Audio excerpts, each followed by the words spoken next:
¿Ya Ya estoy, estamos?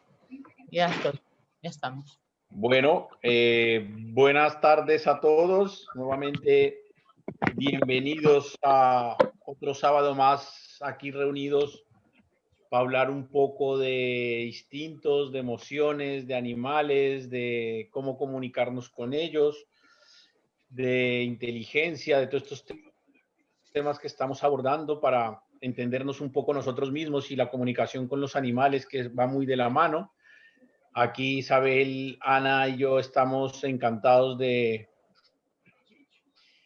otro día más, de como le decimos, y es que no nos cansaremos y lo repetiremos todas las veces que nos veamos, la maravilla de estos encuentros, de ponernos todos los sábados a reciclarnos, a repensar, a poner las nuevas cosas que hemos investigado, que nos ha puesto la vida por delante otra vez a estudiar, etcétera, etcétera. Es maravilloso. Y pues aquí estamos con un tema nuevo que, que nos parece súper apasionante, que va un poco de la mano y es como el camino que hay que ir llevando después de lo que hemos un poco trabajado de los instintos, que es el tema de la conducta, y vamos un poco a trabajar. No se nos ha olvidado, y ahorita antes de que Ana, después de que Ana e Isabel se saluden y nos den el hola de hoy, vamos a retomar que la última vez un compañero, un amigo, nos dejó una pregunta en el aire y por tiempo nos tocó que dejarla para hoy. Nos mandó un email como le pedimos el favor, se lo envió a Ana y Ana leerá el mail y pues le contestaremos su pregunta, por supuesto. Estamos siempre encantados. A veces el tiempo no nos deja, pero siempre estaremos para contestar. Y nada, ¿qué tal, Isa? ¿Cómo estás? Hola, Felipe. Pues como siempre, feliz de estar por aquí. La verdad es que esto es un planazo. Sí, sí, sí. Es un planazo porque además, bueno, también nosotros repasamos y reflexionamos sobre cosas que nos ha gustado tanto reflexionar y que es el tema de la comunicación con la naturaleza, ¿no? Y con la naturaleza también de nuestros semejantes, ¿no? Porque decimos la comunicación con los animales que son absolutamente transparentes si lo sabemos ver, ¿no? Sin embargo, la comunicación con los seres humanos creemos que es nada más que la punta del iceberg. Y tal, ¿sabes? Hay todo un monstruo animal debajo que está percibiendo la información desde el olfato, desde el instinto, desde las emociones y la diplomacia, la civilización y una serie de cuestiones que han ido ocurriendo en los últimos 4 o 5 mil años han hecho que no seamos conscientes de ello.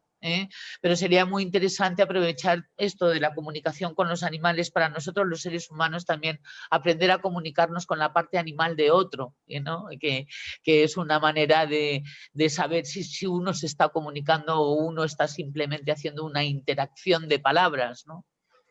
Y por lo demás, bueno, pues como siempre, muy buenas tardes a todos y feliz y muchísimas gracias también por hacer esto posible.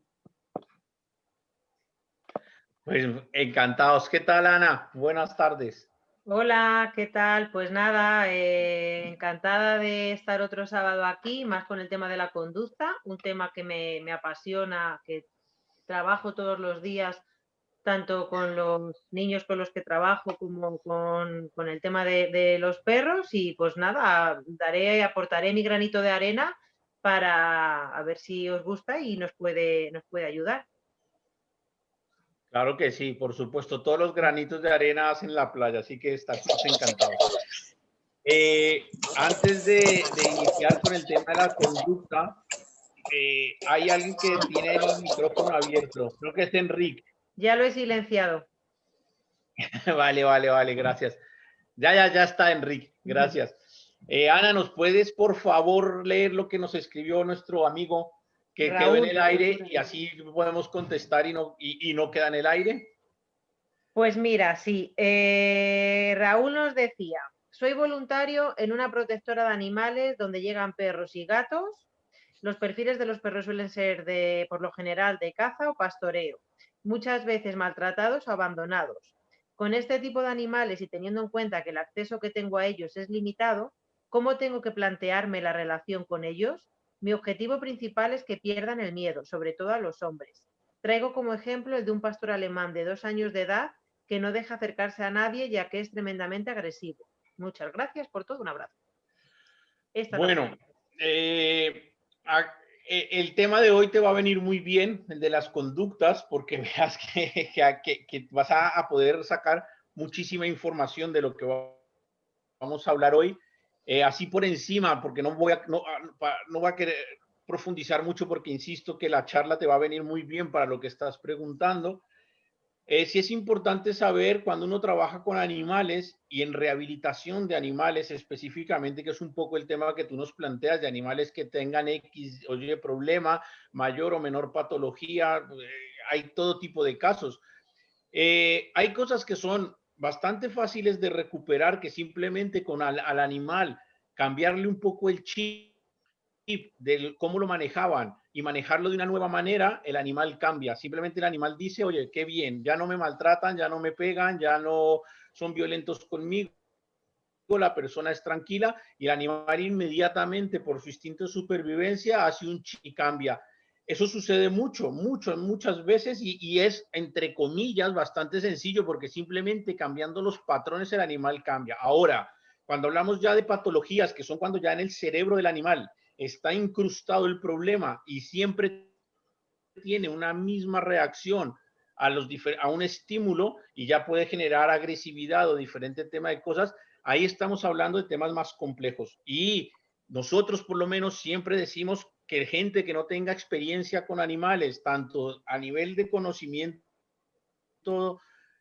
teórico como práctico, no se meta a trabajar con ello, porque los animales que tienen patología son peligrosos.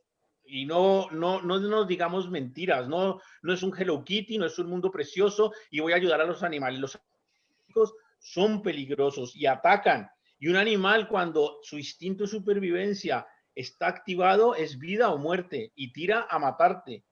Un caballo que por definición huye del peligro, por definición huye de la pelea, por definición evita el conflicto, un caballo que está patológicamente afectado ataca. Un caballo que está patológicamente afectado tira a matarte. Yo he tenido, Isabel conoció un caballo, lo llamábamos Juanito Verbenas, y lo utilizamos para trabajar con niñas en terapias de rehabilitación, de niñas con problemas de drogas. Era un caballo que atacaba como un perro entrenado para atacar. Y te tiran a matar, y si tú no tienes experiencia, ten cuidado, porque no solamente con el cariño y con el buen hacer lo vas a solucionar. Yo no te puedo decir cómo es el tema, porque tengo que ver el animal. Yo tendría que, o yo no, yo si fuera un caballo, en el caso de los perros, tendría que ir, Hanna, a mirar la situación, a mirar el contexto y a mirar eso. Entonces, ¿qué patología trabajar? Ahí yo no te puedo decir cómo hacerlo. Ahora, ¿qué actitud debes tener tú en una protectora con animales que quieras rehabilitar, animales que tengan problemas? Yo un poco, yo te digo mi experiencia, cómo lo hago yo. A mí cuando voy a trabajar un caballo o me dan un caballo a trabajar que tiene problemas, yo lo que hago es, teniendo todas las precauciones, sabiendo que puede haber reacciones no naturales, pero trato de trabajarlo desde cero, como si fuera un potro virgen, pero con precauciones. ¿Y cómo? Dando mucha confianza, porque los animales lo que pierden cuando se les activa el instinto de supervivencia es confianza. Y necesitas administrar confianza y que él se sienta seguro y que tú seas una fuente de seguridad. Pero es que decir soy una fuente de seguridad en el papel suena fácil. Luego en la práctica hay que saberlo hacer. Entonces es difícil ahora en la teoría yo decirte hazlo así o asá, o respira de esta manera o camina de esta manera, porque habría que ver todo el contexto.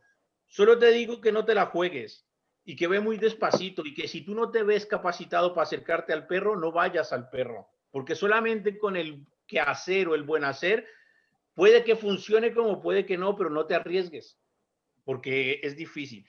No sé, Ana, qué tiene que decir, que ella es la experta en perros. Yo hablé un poco del general.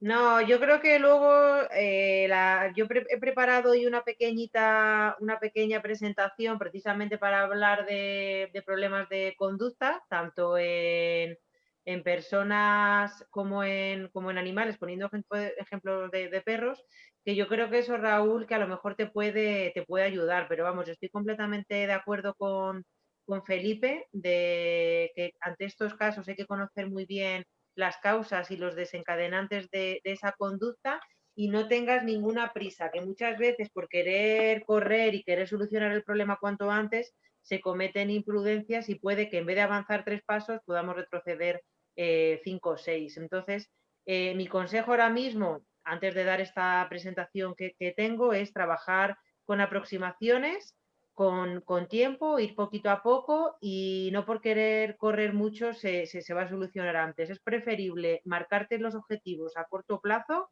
pues hoy que me mire un segundo, mañana que me mire sin ladrar 30 segundos. O sea, para que sea todo progresivo antes de un día, uy, qué bien está, me meto a donde esté, al corral donde esté él, y que haya un mordisco, haya una agresión y tengamos que retroceder más pasos atrás. Además, un perro tiene 2 años, ponía que tenía 2 años, está alcanzando, acaba de alcanzar la edad adulta, no es, o sea, tiene un aprendizaje de 2 años que puede ser muy, muy fuerte. Es verdad que a los 2 años es cuando empiezan a aparecer los problemas de conducta, sobre todo porque no se ha tenido un buen trabajo previamente en la etapa de socialización, pero no es demasiado tarde para el animal, no es un animal con unos patrones de conducta bien establecidos, o eso quisiera pensar yo. Luego cada individuo tiene sus características, habría que analizarlo en concreto, pero con 2 años se podría trabajar.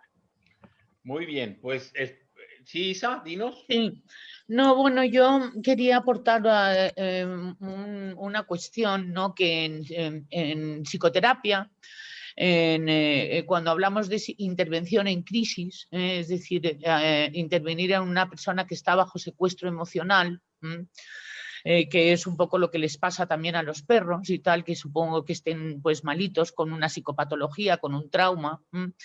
Se hace lo que ha dicho Ana, que es muy interesante el ir viendo a través de la aproximación sucesiva, poquito a poco ir aproximando para que la zona, vamos a decir, de alerta del animal o de la persona que está bajo secuestro avisa, párate.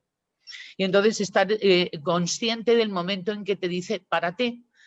Porque si vas iluso y tal, pensando que no te ha dicho párate, sino que te está pidiendo permiso para entrar en su territorio de alerta, es cuando pueden surgir problemas. Pero si tú te paras a las primeras señales de advertencia, y eso también sucede con seres humanos bajo secuestro emocional que tienen que de alguna manera o bien ser reducidos o bien ser conectados y tal para que salgan de ese estado, es muy importante que haya un cierto permiso para poder entrar en aproximación. Y además también se entrena uno a la hora también, bueno, pues de tener relaciones que no tengan por qué ser una intervención en crisis. Es decir, la mejora de las relaciones tiene que ver también con estar atento a que el otro, cuando diga párate, yo voy a poner un ejemplo. Yo tengo un hijo que ha estado estudiando aquí, y que la comunicación con él era cuando de repente hacía así, cuando yo me aproximaba, que era como una especie como de pequeño sobresalto, yo sabía que no le tenía que interrumpir, porque la comunicación no se iba a dar directamente. No sé si Ana, sería por ahí también el hecho de hacer una aproximación a un perro peligroso. Sí, hay que, mira, sobre todo la clave está en la capacidad de anticipación que tengamos y de la observación. Eso es. Porque cualquier pequeña señal ya es una forma de comunicación. Entonces, ante un problema de conducta, ya sea de un animal, de una persona con una patología, tú tienes que saber anticiparte y saber leer todas las señales y estar siempre prevenido y no tener demasiada confianza en ese momento si no lo tienes todo asegurado, porque al final el problema de una mala intervención es que regresas muchos más pasos atrás que si lo haces de esta manera, aunque vayamos de manera más despacio. Mira, cuando se trabajan estos casos, hay que mezclar 3 cosas fundamentales que te las va a dar el conocimiento y la experiencia. Una es el conocimiento que tengas, tanto teórico como de aprendizaje, de estar horas con animales. Eso es la base principal. Y luego ya cuando estás en el animal, tienes que tener 2 cosas en cuenta muy importantes. Una es tu actitud ante el animal, que va acompañado de 3 cosas, que es cuándo presionar, cuándo acompañar y cuándo ceder. Que los animales funcionan así. A veces hay que presionarlos, a veces hay que acompañarlos en el proceso y a veces hay que dejarlos. Pero claro, ahora yo no te podría decir, no, cuando el animal mueva la oreja derecha, yo cedo. No, es que esas reglas no existen. Yo te estaría engañando si te digo Claro, eso. claro. Y luego, una vez yo sé cuándo pedir, cuándo acompañar y cuándo ceder, hay una cosa muy importante con los animales que muchas veces nos enseña, y para mí es de lo más importante, que es el posicionamiento respecto al animal. Muchas veces en donde yo esté parado, a qué distancia esté parado, el respetar la distancia y los límites proxémicos con el animal, simplemente un buen respeto de un límite proxémico, el animal ya se relaja el instinto. Con el solo hecho de yo estar en un buen posicionamiento, en una buena posición corporal, en una actitud de no agresividad, de pasividad, ya el animal relaja el instinto. Pero es que eso no hay una regla matemática de cómo hacerlo, porque al igual que si yo estoy en un momento pasivo que necesito eso, pero el animal me hace un gesto, yo tengo que saber pasar de la pasividad a la activación y al pedir inmediatamente. Eso me lo va a dar la experiencia. Y por eso somos muy,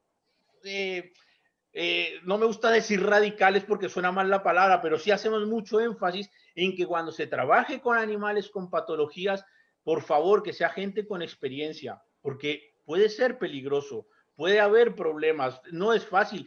Al igual que cuando trabajas con seres humanos, hay temas que se necesita de psicólogos que tenga experiencia. Yo puedo hablar en primera persona con Isabel cuando hemos hecho terapia con animales, con personas con drogadicción. Se necesita un psicólogo que tenga muchísima experiencia, porque la gente con adicciones es complicadísimo. Es fundamentalmente un tema de comunicación no verbal. Es Básico. decir, es un tema de comunicación corporal, que es la conducta y tal, que es lo que estamos hablando hoy. Perdón que te interrumpa, ¿qué es lo que entiende el instinto? El instinto, eso es lo que entiende. El comportamiento, la conducta. ¿Sí? Y luego otra cosa también, y es que nos chequeemos que sea verdad que estamos relajados. Porque el ser humano es ilusorio y tal con eso.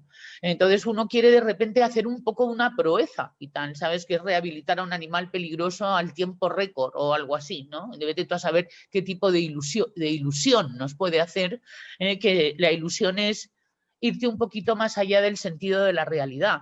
Es decir, es proyectar ideas ilusorias, significa estar proyectando una mente que no está basada en la realidad. Y entonces es muy importante para este tipo de intervenciones uno estar bien, pero que sea verdad que uno está bien, porque se huele. No se trata de decir, qué bien estoy, no. El cuerpo está hablándole al animal a través de tu conducta, a través de tu electricidad y a través de tus olores. Y los olores son los olores de tus neuropéptidos. Y los neuropéptidos son los que dicen la verdad de lo que estás emocionalmente viviendo. Y con miedo, acercarse a un animal malherido con psicopatología es peligrosísimo. Porque da igual que uno piense que está bien si uno no lo está. Esto no quiere decir que tengamos que ya paralizar completamente el asunto, ¿no? Hay que hacer de tripas corazón y en el fondo el rehabilitar a un animal es rehabilitarse también a uno. Esto lo hemos dicho siempre, ¿verdad, Felipe? Es un proceso terapéutico para uno muy importante. Exactamente. Yo tuve una época, ya hoy en día cada vez lo hago menos, salvo casos muy puntuales. Yo tuve una época, además es que de verdad me apasiona el tema de la rehabilitación de los caballos y que me trajeran los caballos más problemáticos, los que ya nadie podía, los que ya iban casi que para el matadero porque ya era imposible. A mí esos casos siempre han sido los que más me atraen y los que más me gustan. Es verdad, también es verdad que cada vez hay menos de esos caballos, cada vez la gente hay más entendimiento de comportamiento, de conducta, la gente hace mejor las cosas, muchísimo mejor, pero también es verdad que yo he dejado un poco de hacerlo por diferentes circunstancias, pero son casos que es que te enseñan todos los días y no te exigen el 99.9%, te exigen el 100% a toda hora. No te permiten el más mínimo resquicio de que no estés bien ni un minuto. Por eso es complicadísimo la rehabilitación. ¿Por qué es complicadísimo? Y aquí estamos hablando ya del tema de la conducta. Me voy a ir poco a poco metiendo, ya vamos hilando los temas. Claro. Si hablamos de etología, y aquí podemos meternos en temas un poquito profundos de etología de conducta, y pasa igual en los seres humanos, tenemos lo que se llama la memoria a corto y a largo plazo. Todos los seres vivos la tenemos. voy a hablar específicamente de los animales. La memoria a corto plazo, yo siempre lo explico de una manera no animal para entenderlo. Hagamos de cuenta que nuestro ordenador es la memoria a largo plazo y el disco duro externo o el pendrive que yo le conecto es la memoria a corto plazo. Los animales, ¿cómo funcionan? Los animales funcionan en su cerebro por una cosa que se llama mapas mentales. Los mapas mentales significa que ellos van, por explicarlo rápido, como haciendo fotos, como si tuvieran un satélite que está haciendo una foto constante de todo lo que les está sucediendo. Y ellos lo van almacenando en su memoria a corto plazo, que sería el disco duro externo, y ellos ahí van almacenando todo lo que va pasando en su día a día. Y ahí va pasando todo lo que pase, se mueven, comen, juegan, se mueve una bolsa de plástico, lo que sea. ¿Qué pasa? Que si una cosa que sucede en el mundo, sea lo que sea, se mueve una bolsa, se mueve el árbol, se mueve lo que sea, activa el instinto de supervivencia, pasa del disco duro externo al disco duro del ordenador, que se llama memoria a largo plazo. Y cuando algo entra en la memoria a largo plazo, es para toda la vida. Ahí quedó instaurado para toda la vida. Eso ya no se borra, eso ya es una memoria que no se puede quitar. Nuestro amigo decía, Raúl, que él quería quitarle el miedo a los hombres. Los que trabajamos con animales sabemos que hay animales que le tienen miedo a hombres o a mujeres, o a personas con gorra, o a personas con cachuchas, porque lo han guardado en la memoria a largo plazo. ¿Yo qué tengo que hacer con la conducta animal? ¿Voy a borrar la memoria a largo plazo? No, porque eso es imposible de borrar. Este disco duro no puedo tener acceso a él. ¿Yo qué hago? Yo lo que tengo que hacer, y esto es etología profunda, es generar entre las conexiones neuronales del cerebro una cosa que se llaman puentes, que es que el animal encuentre a un problema otra solución diferente a la agresividad. Entonces yo tengo que crear ese puente. Y eso es un trabajo complicadísimo. Eso no es tan fácil. Y en humanos, ahora lo podrá contar Isabel, que tampoco es fácil. Es muy complejo que la gente entienda instintivamente que hay otra forma de resolver los problemas cuando su instinto lo resolvía de esa manera. Es complejísimo. Es un proceso mental complejísimo. Lo que pasa, y es que aquí es donde nos entra la pasión a nosotros, es que cuando tú logras hacer esos puentes y ves el cambio, es cuando te llena el alma de emoción de decir, se puede. Un caballo que era agresivo deja de ser agresivo. Y ahora Isabel podrá contar de personas con patologías terribles que hacen unos puentes y dicen, mira, veo el mundo de otra manera. Pero es complejísimo porque la memoria a largo plazo no se borra, jamás.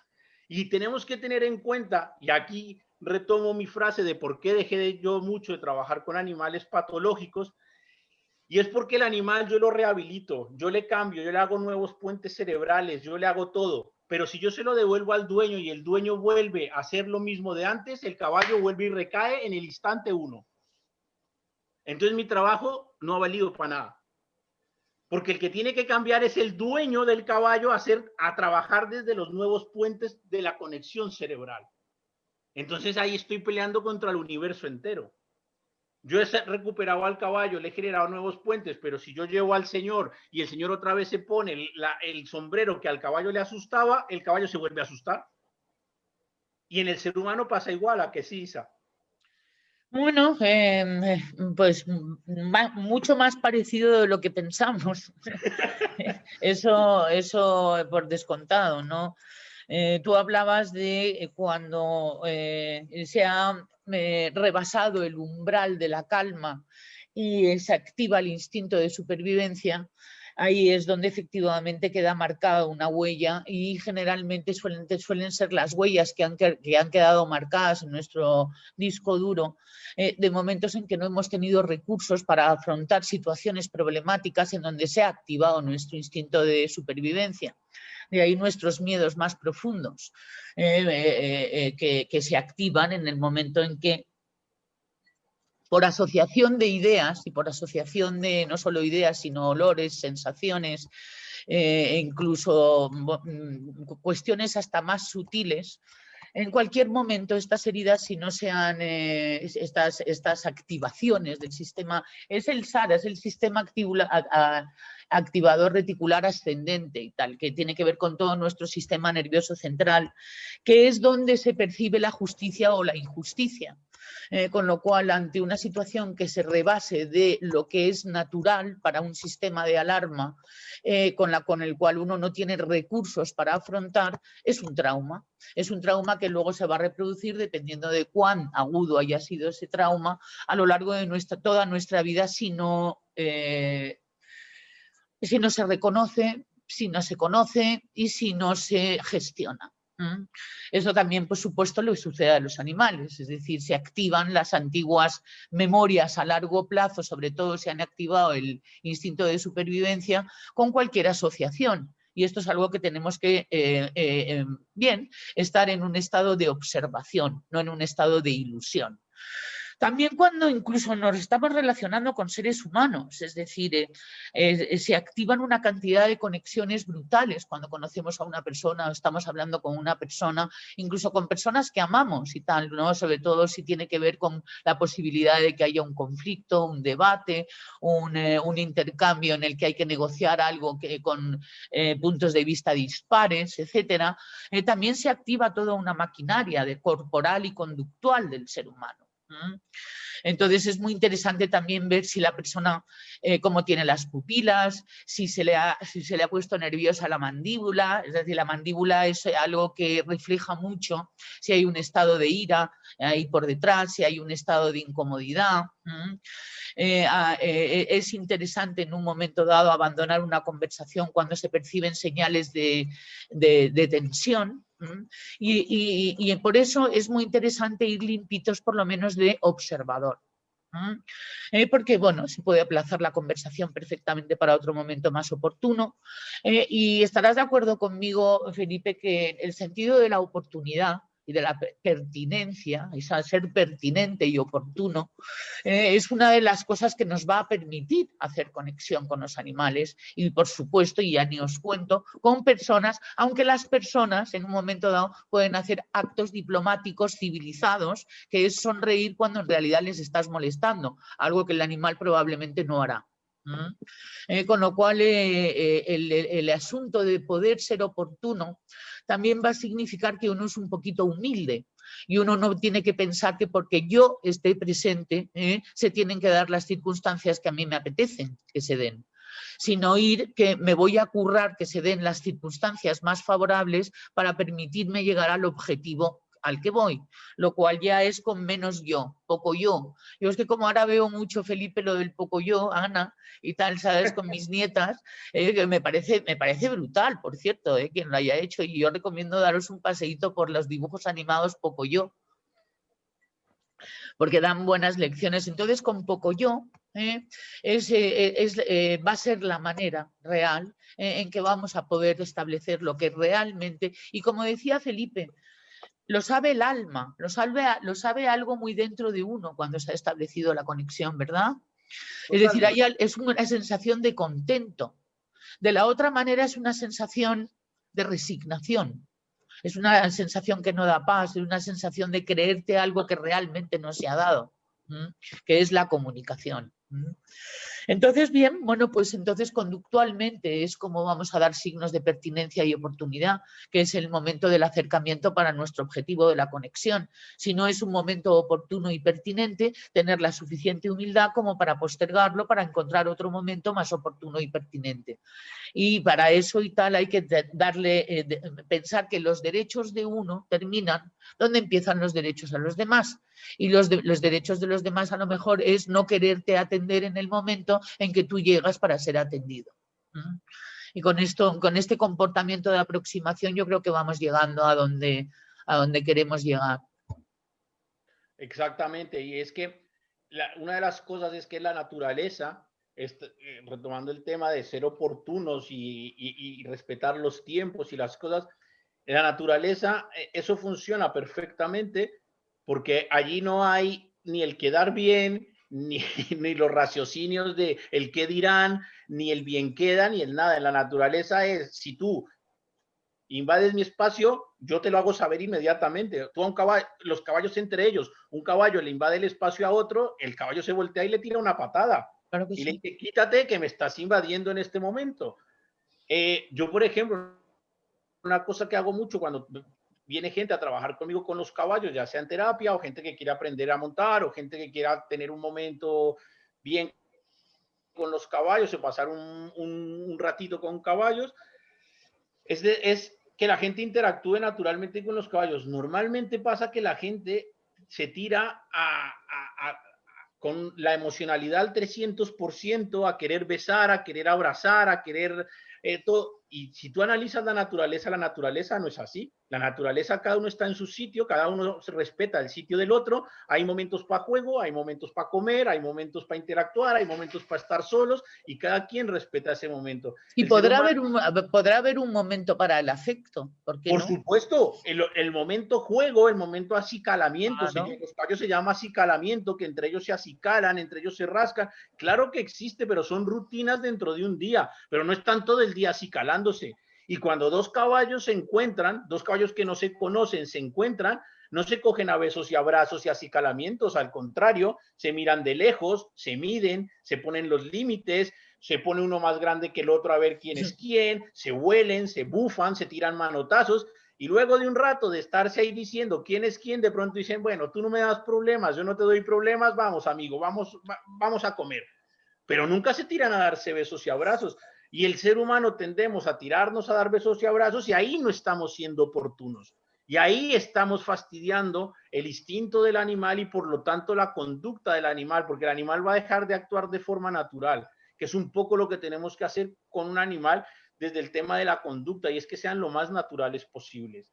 Hemos hablado muchísimo de los instintos, y lo que hay que entender que la conducta es esa manera aprendida que el animal aprende a cómo reaccionar, tanto los instintos como las emociones, cómo reacciona a eso de lo que le sucede en la naturaleza. Al final eso es la conducta en los animales. ¿Cómo reacciono a las cosas que me suceden teniendo la base de mi instinto y de mi naturaleza? Ahora, es muy importante y aquí hay mucha confusión, que mucha gente confunde instinto con conducta. Y un ejemplo excelente que hay es de gente que se dedica al mundo de los perros, que siempre te hablan te dicen que la cacería es un instinto, Instinto de caza. el instinto de caza. Y la cacería no es un instinto, la cacería es una conducta, tiene que ser aprendida. Los cachorros no aprenden cazando. El cachorro, la madre y le enseña a cazar. Por lo tanto, no es instintivo. El instinto es el instinto de conservación. Y gracias al instinto de conservación hay unas capacidades innatas en el animal para poder aprender a cazar, porque necesita cazar para sobrevivir. Pero la cacería no es un instinto. El juego no es un instinto. El juego es una conducta derivada del instinto social. Pero no es un instinto, no, es una conducta que se aprende el juego. Y los potros aprenden a jugar con su padre, con sus hermanos, con la gente pero ellos cuando nacen, no nacen diciendo, a ver, ¿con quién juego? No, porque no lo necesitan. Y se tiende mucho, ya te doy la palabra, Isa, y se tiende mucho a la hora de hablar distintos y conductas de confundirlos. Yo evidentemente, ustedes saben, hablo específicamente con el tema de los caballos. Igual, para poner otro ejemplo, se habla del instinto de la reproducción. El instinto es el instinto sexual. La conducta de reproducción se aprende. De hecho, un semental no sabe cubrir una yegua. Tienen que aprender. Y a través de ensayo y error con yeguas terminan aprendiendo a cubrir a las yeguas. La gente que tiene perros saben que hay perros que no saben cubrir a las perras, que hay que enseñarles, porque es una conducta, no es un instinto. El instinto es un instinto sexual. Él sabe que huele las feromonas de la perra, se activa él sexualmente, a él se le activan también sus hormonas, él sabe que tiene que hacer algo, pero no sabe cómo hacerlo. De hecho, es hasta jocoso a veces ves perros que no saben montar a las perras y las montan por la cabeza, por el lado, hacen unos shows que uno dice, por favor, ¿qué está pasando? Es porque ellos no saben, porque es una conducta. Y se tiende mucho en los animales a hablar del instinto de cacería. No, señor, eso es una conducta que se aprende. Y si un animal no tiene que cazar, no desarrolla esa conducta. Si tú a tu gato le das todo el día alimento y lo tienes lleno de comida, a veces le pasan los ratones por delante y no los cazan, porque no necesita. De hecho, la gente que tiene gatos en las granjas para que cacen los ratones y no se coman la comida, esos gatos no los puedes tener llenos de comida, porque no cazan. Cazará algún ratón de vez en cuando, casi que por jugar, pero no van a cazar, porque la cacería es una conducta, es algo que se aprende. Eso en los animales es fundamental de entender, que la conducta se necesita aprendizaje para desarrollarla. Viene derivada del instinto, sí, viene derivada de las emociones, claro, pero se tiene que aprender. Eso es fundamental de entender. Dinos, Isa, que levantaste la mano. Sí, nada más era hacer una pequeña puntualización de que existen comportamientos que vienen escritos en nuestros genes, y que esto es otro tema y tal, ¿sabes? Quiere decirse que efectivamente existen comportamientos no aprendidos y tal que están implantados en los genes, por ejemplo, en el tema de, bueno, pues los lagartos, ¿no? Los lagartos no tienen mamá y tal, ¿no? Entonces tienen una serie de comportamientos instintivos y tal, porque yo creo que, bueno, el tema de aprender aparece con el cerebro límbico, ¿no? Eso es un poco lo que hay, el tema aprender, ¿no? Es decir, mientras que un cocodrilo y tal nace sabido, pues un mamífero no.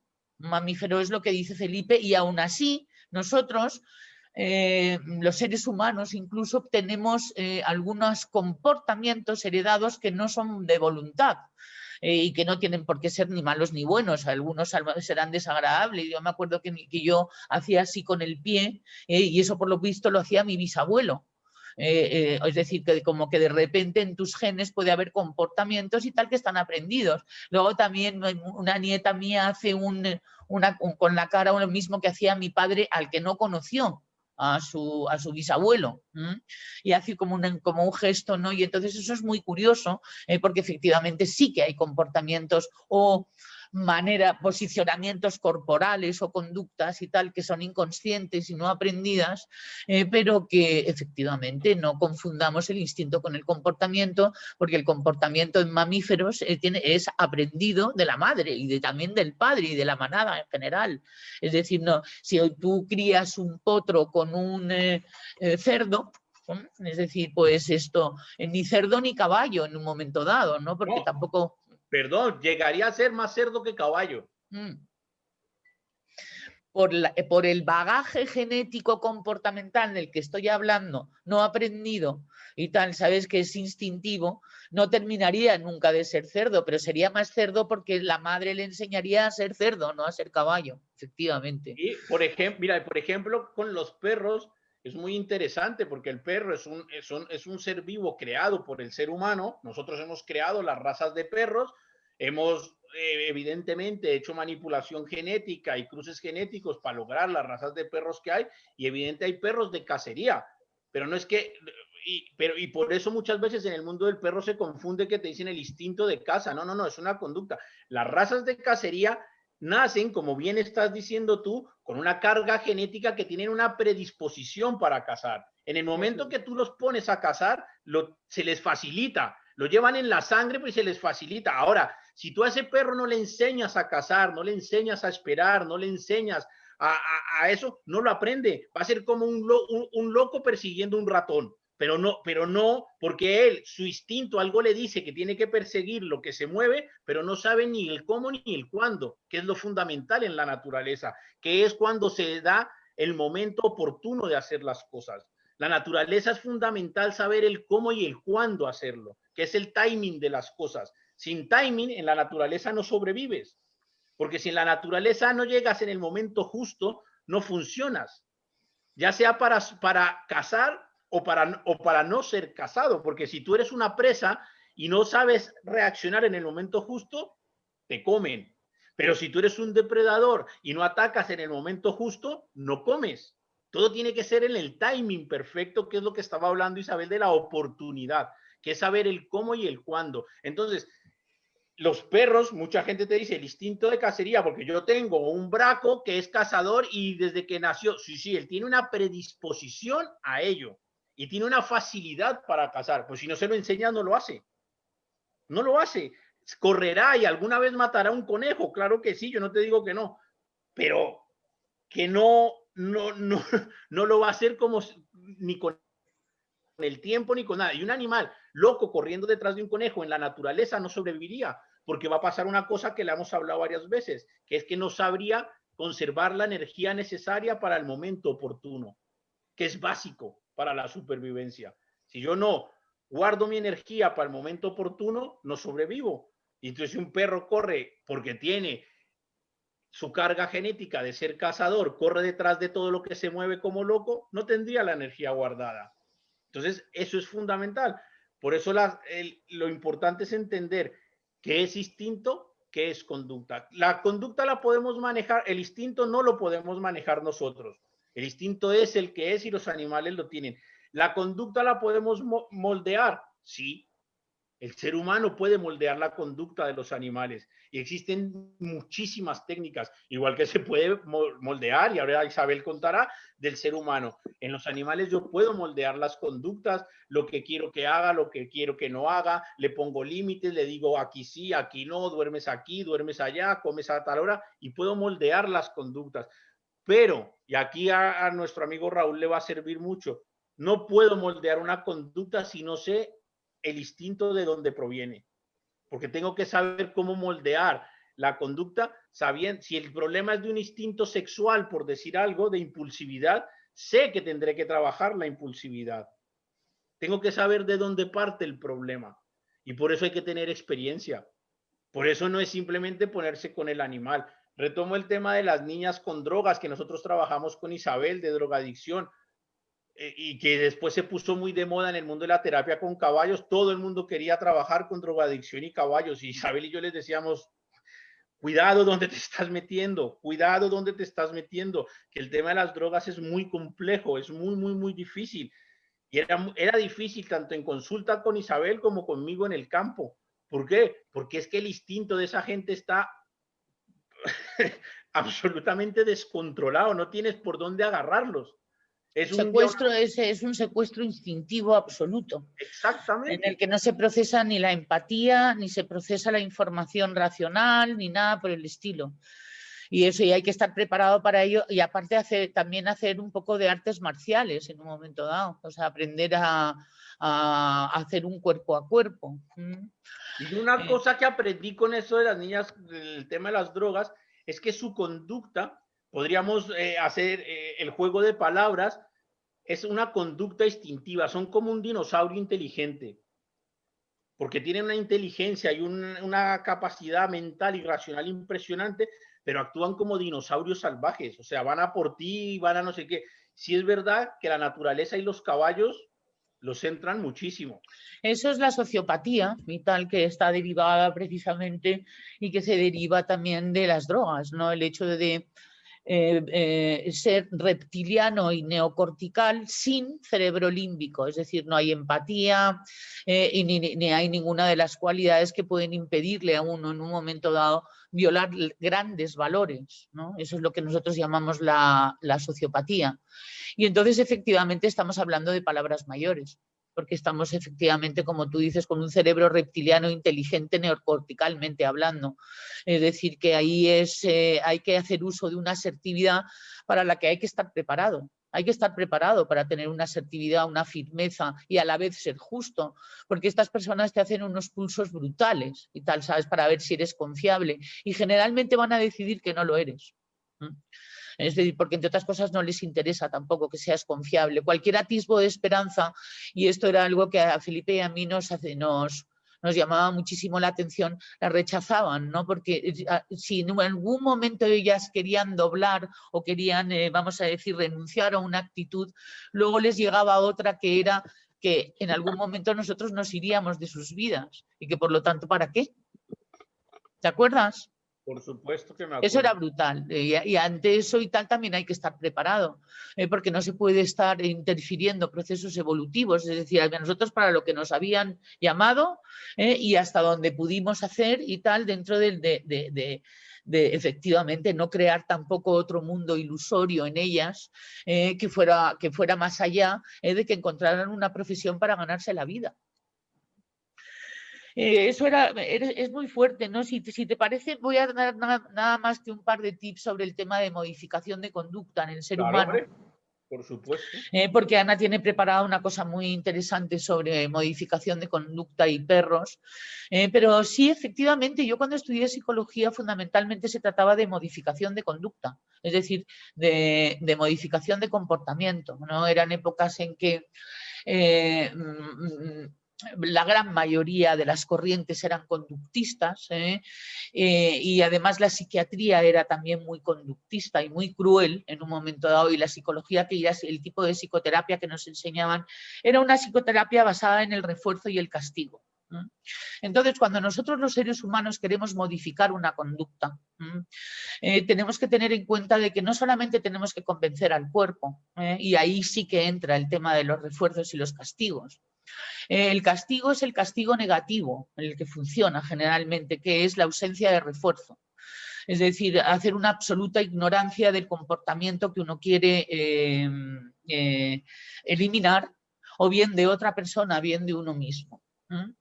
Porque nosotros también podemos hacer e iniciar modificación de comportamiento nosotros mismos sin un terapeuta. Tenemos que ser justos con el cuerpo, es decir, utilizar el castigo negativo y el castigo y el refuerzo positivo. Refuerzo positivo es que si haces algo bien, te refuerzas positivamente y te felicitas y tal, y felicitas a la persona. El refuerzo positivo es enseguida el cuerpo hace una emisión de endorfinas en función del comportamiento que o bien tienes tú si estás modificando una conducta tuya, o bien si estás educando a un hijo, o estás en psicoterapia, o eres terapeuta, o estás en modificación de comportamiento animal. Yo supongo que será exactamente lo mismo, porque lo que estamos haciendo es hablar con el cuerpo cuando estemos en un proceso de modificación de conducta basado en refuerzos y castigos, que es como se hace. Luego, por supuesto, esto se puede complicar al refuerzo intermitente y hay muchísimas variaciones de lo que es la ecuación estímulo-respuesta, refuerzo positivo, refuerzo castigo negativo, que son los que recomendamos. El castigo positivo es darte un tortazo, dar un tortazo, es decir, es hacer una acción dolorosa, dañina, que escueza, o un regaño también, pero generalmente los seres humanos tenemos ego, con lo cual el castigo lo utilizamos muy mal y tenemos que tener mucho cuidado con el castigo, porque a lo mejor estamos castigando y tal, pues toda una biografía en vez de un hecho concreto que se ha producido en un momento concreto. Además, el castigo positivo tiene que ser en la intensidad justa, en el momento oportuno y pertinente y sin resentimiento. Es algo que el instinto sabe hacer muy, muy bien, pero sin embargo, si le hemos metido ya mente, ya no lo sabemos hacer tan bien. Si queremos que una persona se aproxime a nosotros, pues es muy interesante hacerle sentir bien, es decir, refuerzo positivo. Si queremos que una persona se aleje de nosotros, lo interesante es hacerle sentir ajeno a nosotros, castigo negativo, es decir, ausencia de refuerzo. Y entonces eso el cuerpo lo entiende. Pero cuando estamos ya intentando modificar una conducta que se ha convertido en un hábito, que a su vez se ha convertido en un patrón, que ahí es donde Felipe decía que empiezan las dificultades, ¿no? Porque hay que hacer un comportamiento alternativo, ¿de acuerdo? Y entonces, por ejemplo, en el tema de las adicciones, en el tema de las obsesiones o en el tema que son dos asuntos muy fuertes en el ser humano, hay que, vamos a hablar pronto y mal, ¿vale? Es decir, hay que hacer una adicción alternativa. Es decir, algo que le cree la adrenalina y que le cree la pasión y tal, ¿sabes? Parecida, pero sin los efectos secundarios. Es decir, tiene que ser algo muy fuerte y muy potente, porque si no, no se va a modificar el comportamiento. ¿De acuerdo? Si vemos que una persona está errada en su camino, es muy interesante que la alternativa que se le dé y tal, ¿sabes? En un momento dado se pueda parecer un poco al antiguo patrón para ir modificando poquito a poco hasta llegar al patrón que uno quiere llegar a conseguir. Para eso hay que convencer a dos asuntos fundamentales: al cuerpo, y para eso no sirve la comunicación verbal, sino que sirve los refuerzos y los castigos, y a la mente. Hay que hacer una reprogramación cognitiva y tal, y es fundamental que se haga una revisión del sistema, de cómo uno proyecta sus ideas o cómo uno interpreta la realidad. Aquí es lo que en el ser humano es más importante, por ejemplo, no más importante, no, en los animales no se puede hacer una reprogramación cognitiva, es más bien una comunicación con su sistema corporal y reptiliano, ¿no? Pero sin embargo eso no funcionó. Finalmente los psicólogos, menos mal que se dieron cuenta de que existía cognición, y entonces metieron la variable C. Y entonces entre el estímulo y la respuesta no solamente había un cerebro reptiliano, sino que también había una cognición. Y entonces esto es un poco lo que nosotros tenemos que hacer cuando nos acercamos a una persona que no está en buen estado, o a un animal que no está en buen estado y tal, ¿no? Es decir, estar muy instintivos, muy corporales, en el sentido de poder establecer una comunicación corporal con ese ser, y si es con un ser humano y tal, inmediatamente ver cómo se trasladan las ideas, para que pueda tener efecto lo que queremos modificar. Y bueno, dicho esto, lo primero, no es fácil modificar patrones, tal y como Felipe lo decía, porque los patrones, aunque no den calidad de vida, si dan vida, o sea, si uno se queda vivo con los patrones, el cuerpo entiende que no tiene por qué modificarlos, porque si al fin y al cabo sale uno vivo, pues entonces es lo único que quiere el cuerpo. ¿Para qué va a seguir otra metodología si con esa se sale vivo?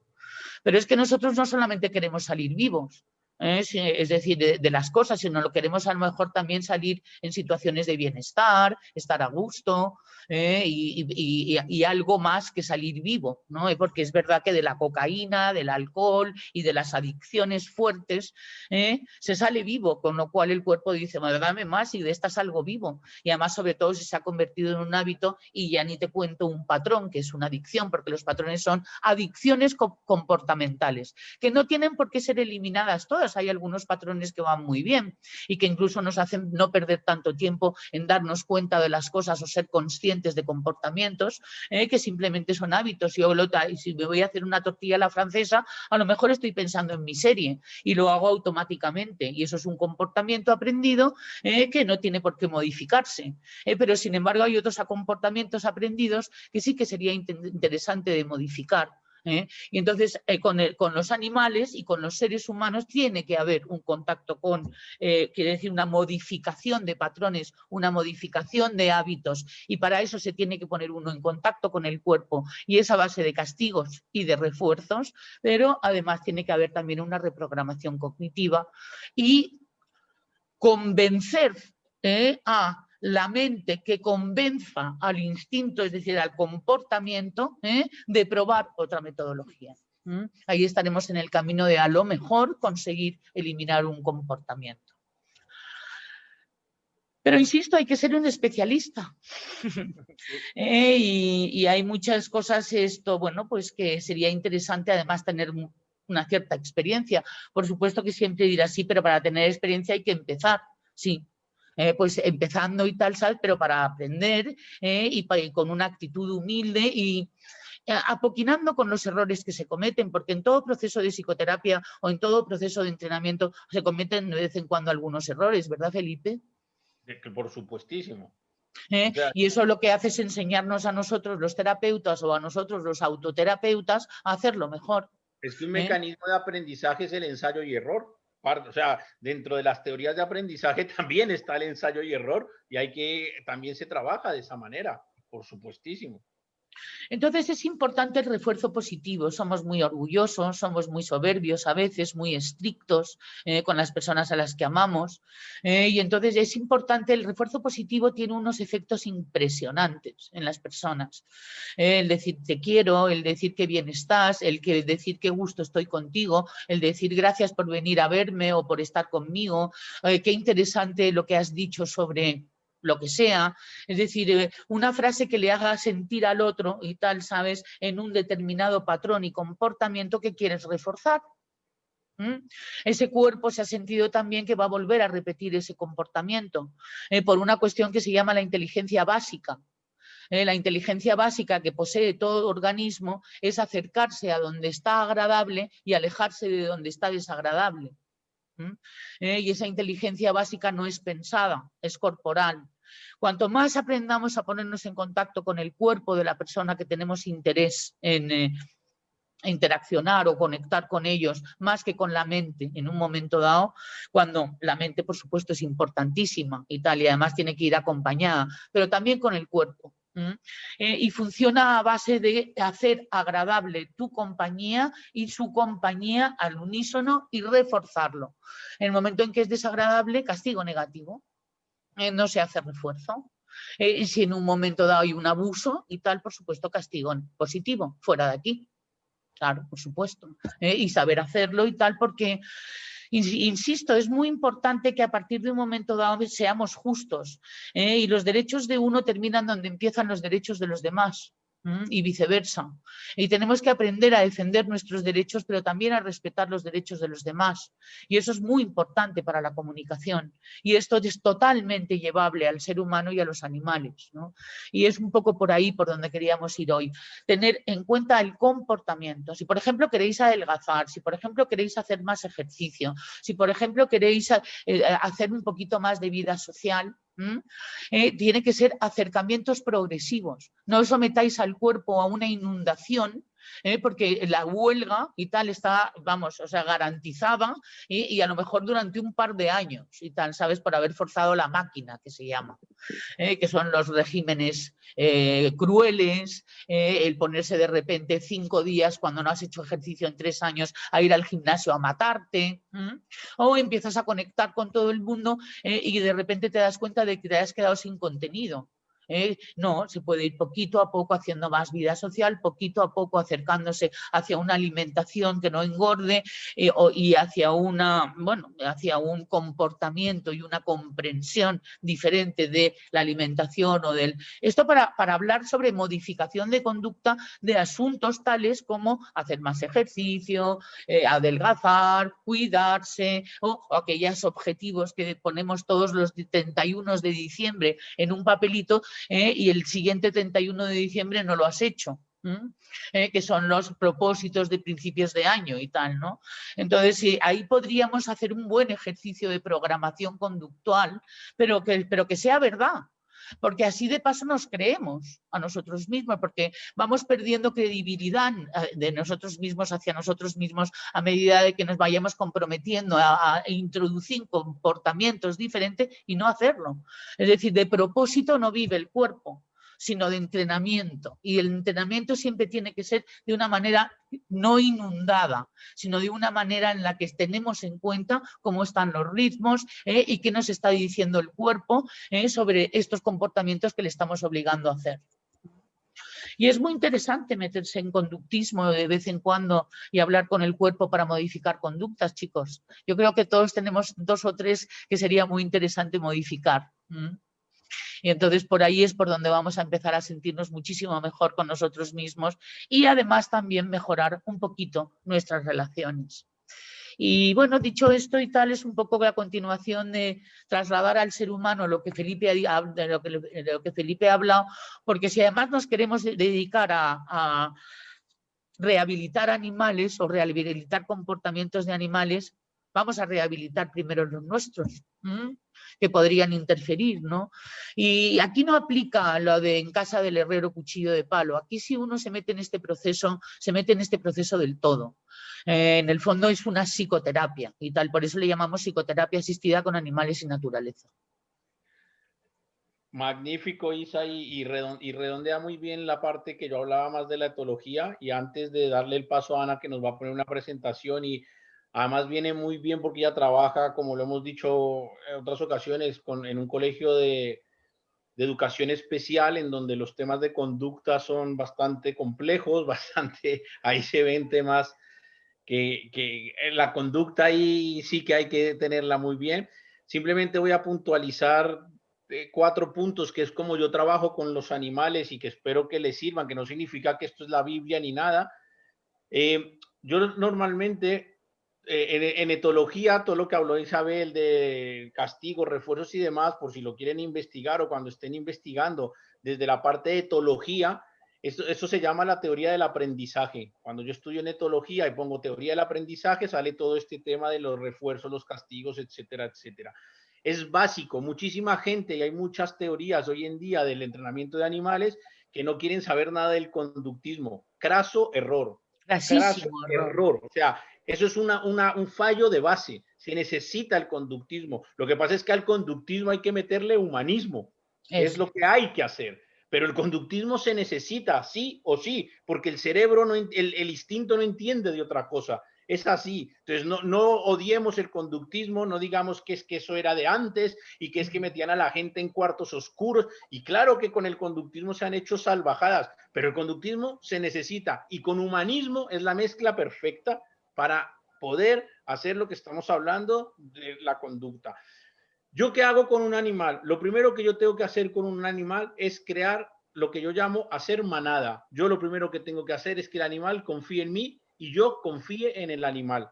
Hasta que yo no genero el concepto manada con el animal, no doy un paso ni a premiar, ni a castigar, ni a nada.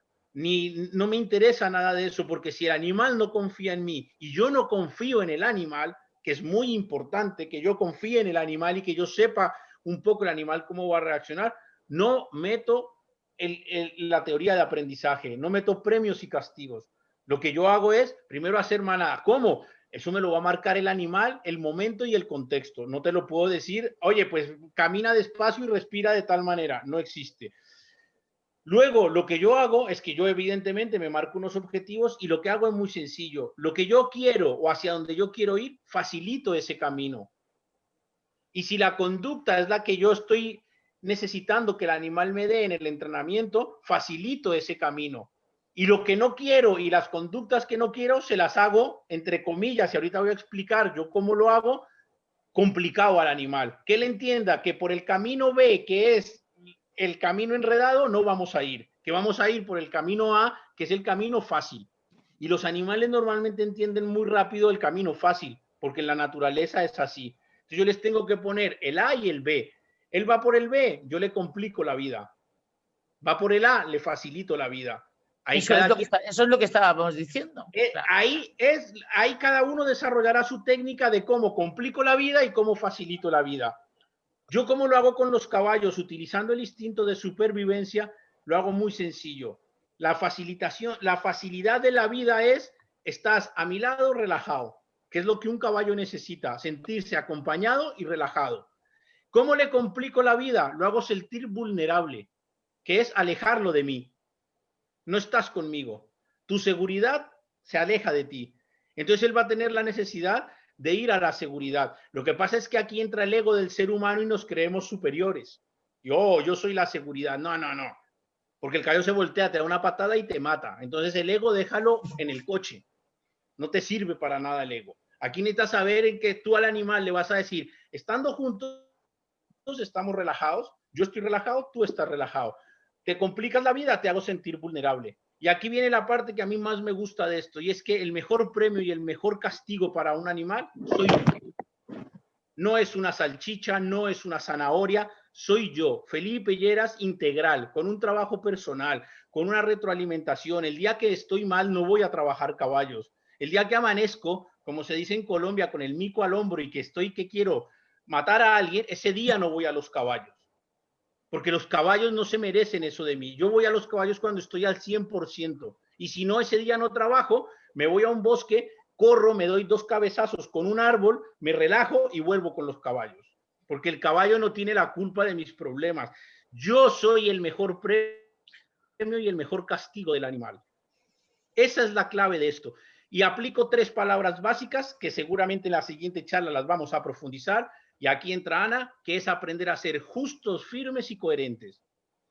Y con la clave de esas 3 palabras se maneja un animal. Y lo hago o sentir vulnerable o sentir relajación. Hay que aprender a ser justo, firme y coherente. Seguramente vamos a machacar esas palabras y a macerarlas, porque de ahí sale. Para empezar con nosotros mismos. Por supuesto. Dicho esto, que son los tips, yo así trabajo los animales. Si alguien me preguntara cuál es tu técnica de trabajo, la acabo de decir. Lo que pasa es que no te voy a decir, paso 1, camina, pues no sé qué. No, eso no existe. Te estoy diciendo la base. Y entonces, ahora, Ana, bienvenida a tu charla y te escuchamos. Si me pones, Felipe, la presentación, pues así la vamos viendo. Ahora mismo. A ver, yo en el año 2005, que es cuando llegué a trabajar a un centro específico de educación especial, a los pocos cursos, me empecé a formar en modificación de conducta y en conducta y lo diré. Bueno, en todo esto que vamos a dar, en temas de conducta y en el apoyo conductual positivo. Y entonces lo que vi es que todo lo que Perdón, yo... te interrumpo. ¿Se está viendo la presentación? Sí, puedes pasar Vale, a la siguiente. Lo que vale, yo Sí, vi, sí perfecto. se está viendo.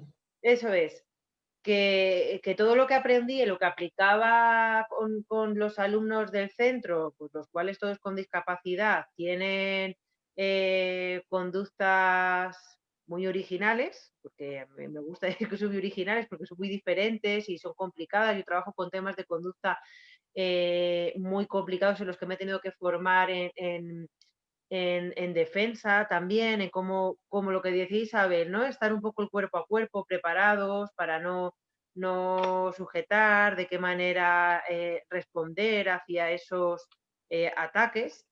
Y todo este tema de la conducta, lo que fue aplicándola pues a los animales con los que trabajaba, con los perros, y vi que todo iba de la mano. ¿Por qué? Porque estamos trabajando sobre el instinto, que es el que desencadena el instinto, es por el que se provoca una conducta desencadenando por un tema, por una emoción, por una sobrereacción de esa emoción, o sea, hablamos de sentimientos, que es lo que hablábamos en otro webinar, y que como estábamos hablando de lo que es el cerebro reptiliano y el cerebro límbico, de instintos y de emociones, se podía complementar perfectamente. Entonces, lo primero que necesitamos saber que es una conducta problemática. El equipo Iridia, que fue con uno de los cursos que hice, que es la verdad que en este tema dan cursos buenísimos, la definían como cualquier comportamiento que puede causar daños a sí mismo, a otros o a los objetos, pero lo más importante es que limita su inclusión social, escolar o familiar, ¿vale? Porque no todo es un problema de conducta, tenemos que ver si el problema de conducta, lo que nosotros llamamos conducta problemática, cumple esto que acabamos de decir. Y en animales, los problemas de comportamiento, como explica Javier Manteca, es cualquier conducta de un animal doméstico que pueda causar lesión o enfermedad en el individuo, que la manifieste o en otros, o que resulte peligrosa o molesta para el propietario. Lo mismo, no todo es un problema de comportamiento, ¿vale? Aquí estamos hablando que resulta peligroso o molesta al propietario, que sea algo negativo, y lo mismo que hablábamos en la conducta problemática, que limita la inclusión social, escolar o familiar, en el tema de los animales va a dificultar el día a día, el vivir en el día a día. Pasa a la siguiente, Felipe. Lo primero que tenemos que descartar cuando se trata de un problema conductual es que venga de problemas orgánicos. Si es un problema orgánico, ¿cómo se va a descartar? Pues a través de pruebas médicas, en el caso de las personas, a través de pruebas veterinarias, en el caso de los perros. O incluso si hay muchos en las personas, los niños con discapacidad y niñas con las que trabajo, obviamente muchas de estas conductas provienen de problemas orgánicos, pero es muy importante saber la historia de esta persona o qué conductas derivan de cada síndrome para poder ver cómo trabajar, si conviene una impulsividad, si obsesiones, etcétera, etcétera. ¿Pasa, Felipe? Una vez que se descarta que el tema de que no se trata de problemas orgánicos, o en caso de que haya una base, una predisposición genética de la que se hablaba anteriormente, lo que tenemos que empezar a centrar nuestra atención es en analizar y entender esas conductas problemáticas. ¿Cómo analizamos y entendemos estas conductas problemáticas? Aquí nos vamos a encontrar, cuando nos enfrentamos a una conducta, dos enfoques: el enfoque reactivo y el enfoque proactivo. El enfoque reactivo consiste en hacernos el interrogante de qué podemos hacer para que la conducta problemática pare. Por ejemplo, yo pongo un ejemplo del típico perro que tira de la correa y para que no tire de la correa, pues o le pongo un collar de pinchos, o le pongo un halti, o le pongo 1000 cosas para evitar que pare. Probablemente el perro deje de tirar de la correa, que sienta dolor, es un castigo positivo, como hablaba antes Isabel, y deje de tirar. O al contrario, puede que le produzca mucho más excitación y la conducta se incremente, o sea, que nos funcione por un pequeño periodo de tiempo, pero que al final esa conducta se incremente. O aquí en el caso de este niño que está llorando, pues estás llorando, te doy un caramelo, pues probablemente pares de llorar si te doy este caramelo, pero que esto funcione durante un periodo de tiempo mínimo porque la conducta sigue estando ahí, no hemos llegado a la raíz de esa conducta. Entonces, a mí en el tema de modificación de conducta, lo que me gusta es enfocarme en el enfoque proactivo.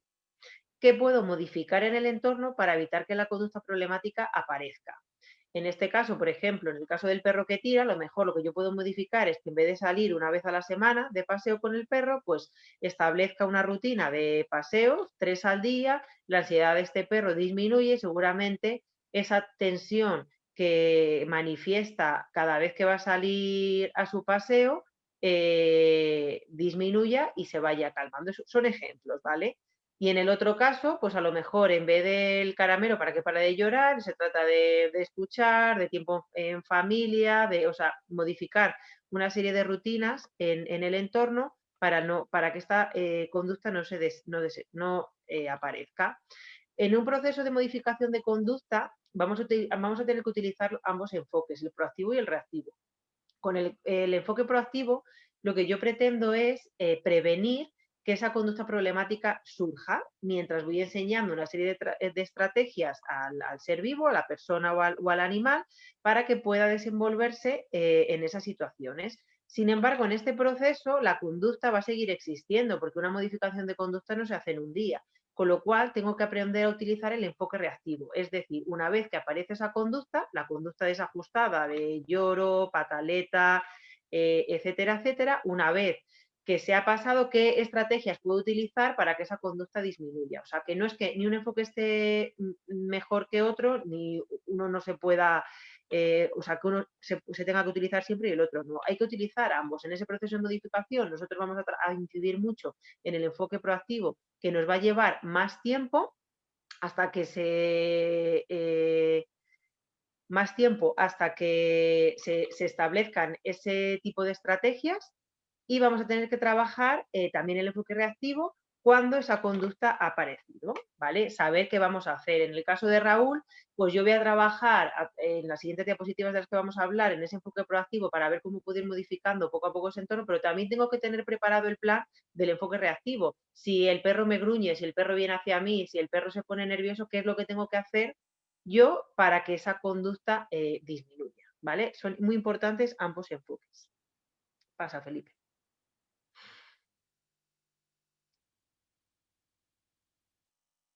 Vale, sí, ya está. Y aquí hay un concepto muy bonito que a mí me ha ayudado mucho, ha cambiado mi visión sobre los problemas conductuales, que es el concepto de apoyo conductual positivo. ¿Qué es el apoyo conductual positivo? Pues es un conjunto de estrategias que a través de la adaptación del entorno y la enseñanza de habilidades busca mejorar la calidad de vida de las personas y minimizar los problemas de conducta. Pero que esto realmente se puede aplicar a nuestros animales. Es decir, ¿qué hago? O sea, ¿qué estrategias voy a utilizar para que a través de esa modificación del entorno, esa anticipación de la que hablábamos antes y la enseñanza de esas habilidades, estrategias que voy a enseñar, en el caso de los perros, pues el entrenamiento, en el caso de los entrenamiento, me refiero a entrenamiento de obediencia básica, obediencia avanzada, en el caso de mis alumnos, pues buscar un sistema de comunicación adecuado, signos, sistemas alternativos de comunicación. Voy a intentar pues mejorar al final, el objetivo de todo es mejorar la calidad de vida de ambos, que es lo que pretende en una modificación de conducta. Al final es mejorar la calidad de vida de la persona con la que estoy trabajando. Un concepto muy importante es que toda conducta tiene una función. Incluso la conducta más espeluznante que podamos ver, que un niño, por ejemplo, yo he visto casos en los que se autoagrede, que es a lo mejor es de las cosas más duras que uno puede ver, porque puede haber una heteroagresión hacia otro, pero es más complicado trabajar cuando hay una autoagresión. Al final hay una función, debemos averiguar qué función tiene esta conducta. Para esto es súper importante analizar el tema de la observación, de recoger datos, pero la observación, observar sin juzgar, porque muchas veces estamos observando, juzgando, tenemos que observar sin juzgar y qué pasa en todo el entorno, llegamos a averiguar cuál puede ser la función, para qué se hace esa conducta. Una vez que sabemos o tenemos esa hipótesis de para qué sirve esa conducta, lo que tenemos que hacer es enseñar nuevas habilidades y estrategias para que se desarrollen conductas más funcionales. Es decir, este niño que se autoagrede, se tira del pelo, yo tengo que averiguar qué es lo que está sucediendo. A lo mejor me está intentando comunicar algo y yo no lo sé hacer. O igual, por ejemplo, teníamos el caso de un alumno que emitía unos ruidos ensordecedores y al final lo que llegamos a la conclusión que emitía estos ruidos ensordecedores porque se producía una autoestimulación y algo que le gustaba. Las autoestimulaciones se realizan cuando, o sea, es algo placentero que te gusta, cuando no tienes otro tipo de habilidad, otra cosa que es lo que hablaba Isabel, ¿no? Que tú tienes que crear como otra adicción a otra cosa para evitar esa adicción. Pues aquí pasaba, hablando de estimulación, tienes que buscar otra estrategia, otra conducta más funcional que no sea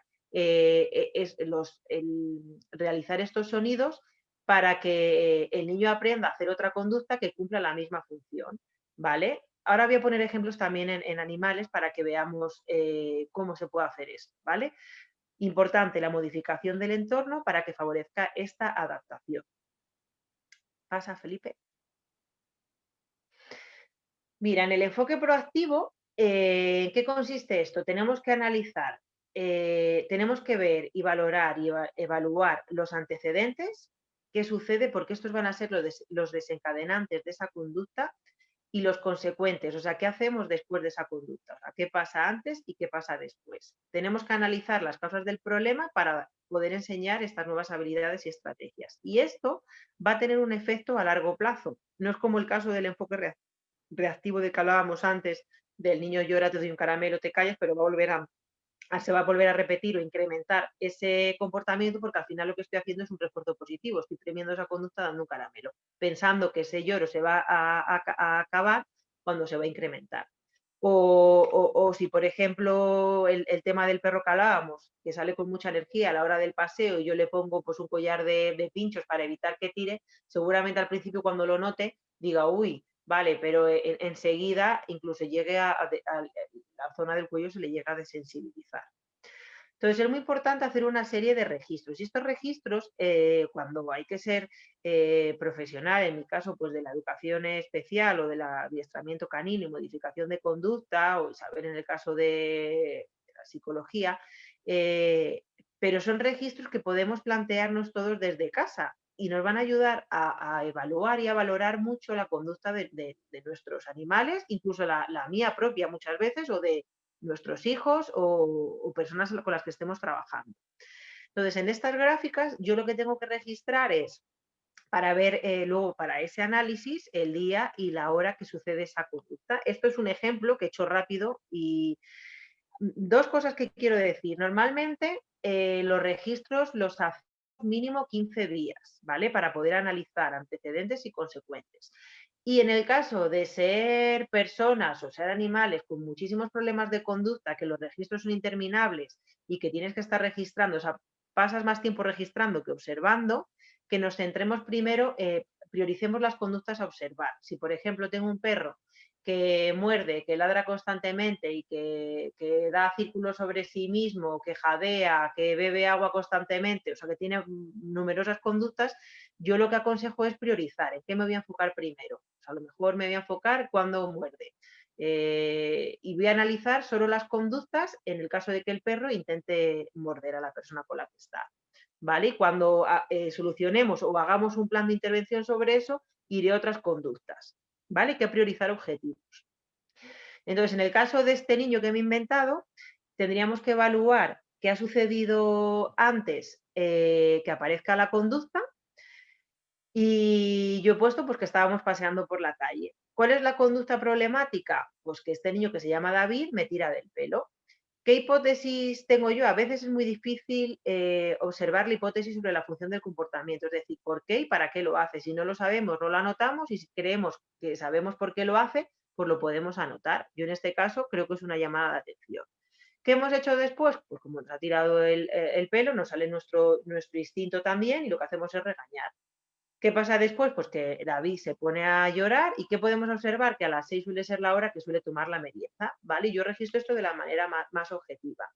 Es muy importante todo lo que comentaban Isabel y Felipe, de que al final, principalmente es la persona la que se tiene que hacer este trabajo, porque si a mí me tiran del pelo y yo no estoy trabajada para responder de otra manera o ver esto desde un punto de vista objetivo, lo que va a hacer es incrementar más el instinto, y voy a ir lo que ha sucedido aquí, a regañar o a gritar, porque estoy dolida y me ha molestado. Entonces es muy importante que nosotros nos trabajemos todo esto previamente. Al día siguiente vuelvo a notar, estamos paseando por la calle, David me tira del pelo y me pega, es la conducta, y la hipótesis que yo tengo de la función es que vuelve a ser una llamada de atención.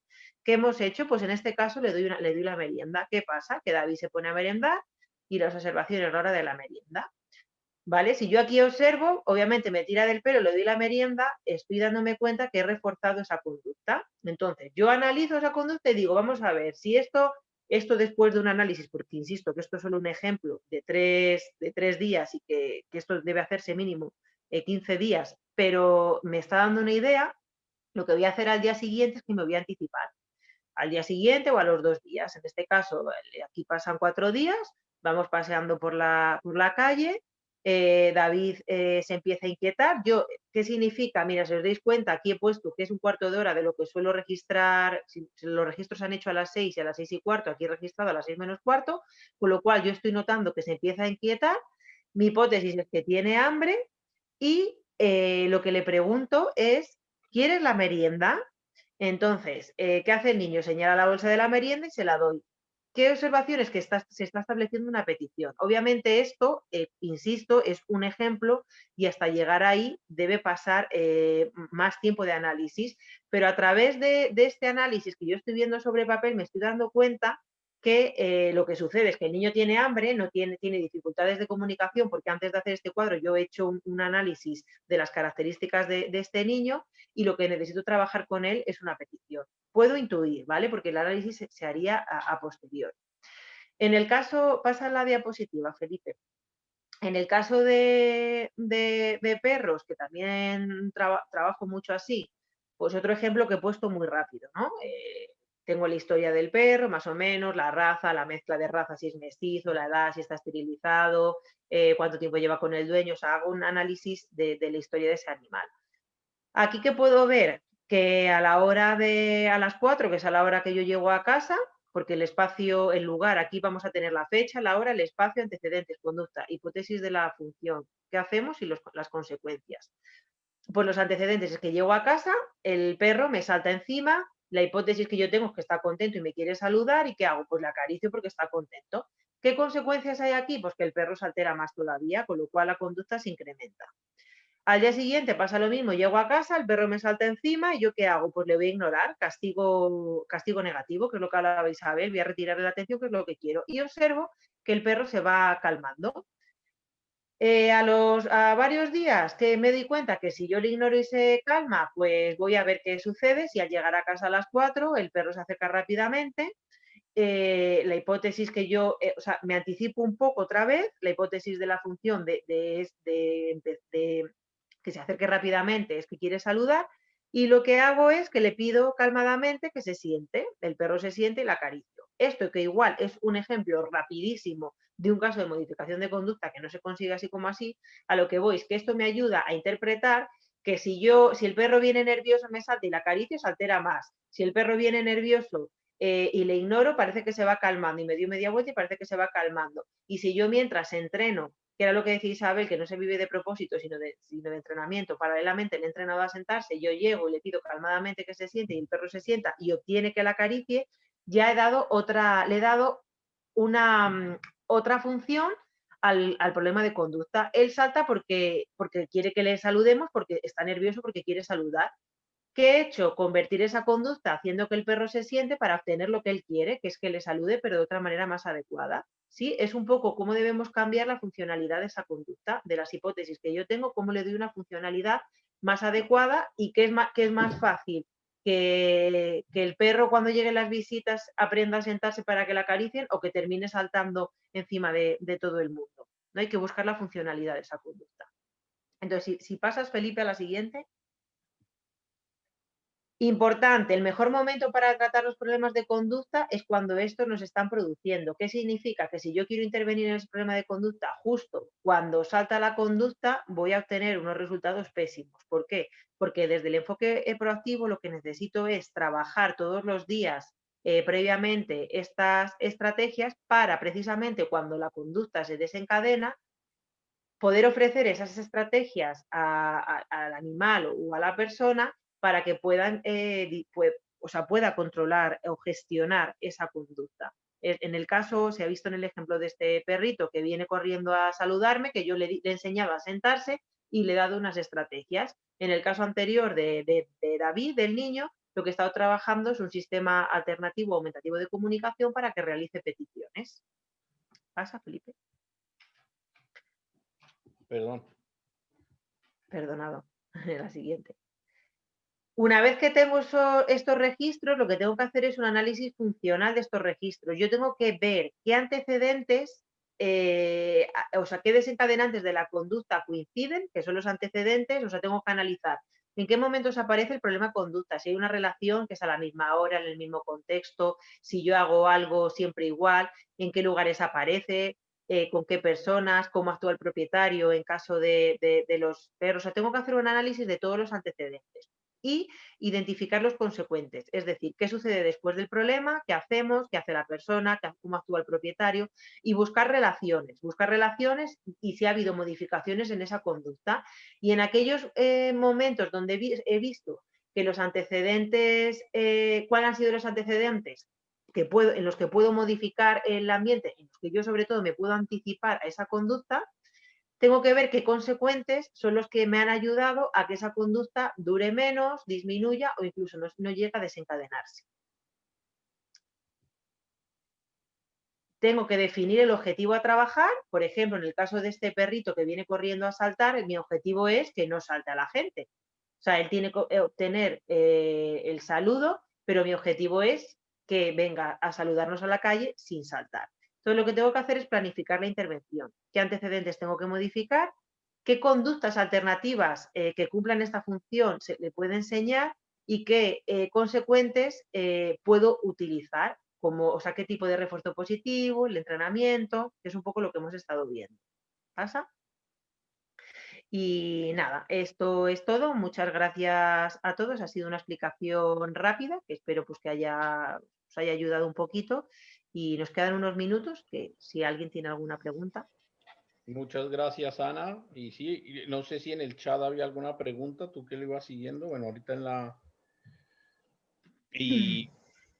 Pero no, ahora que estabas tú hablando, no salió ninguna pregunta. Si hay alguna pregunta, quedan 2 minutitos, si sea por el chat o sea hablado, encantados de la vida. Yo quería comentar, mientras que saltan las preguntas, algo que tú dijiste, Felipe, muy importante y que supongo también Ana estará de acuerdo conmigo. Es normal que tú perdieras la ilusión por animales que están en mal estado si tú no estás trabajando con sus dueños a la vez. Y yo esto en el plano de la psicoterapia, cuando hay alguien que está padeciendo un problema, no está padeciendo un problema esa persona, sino también todo su sistema que hay alrededor.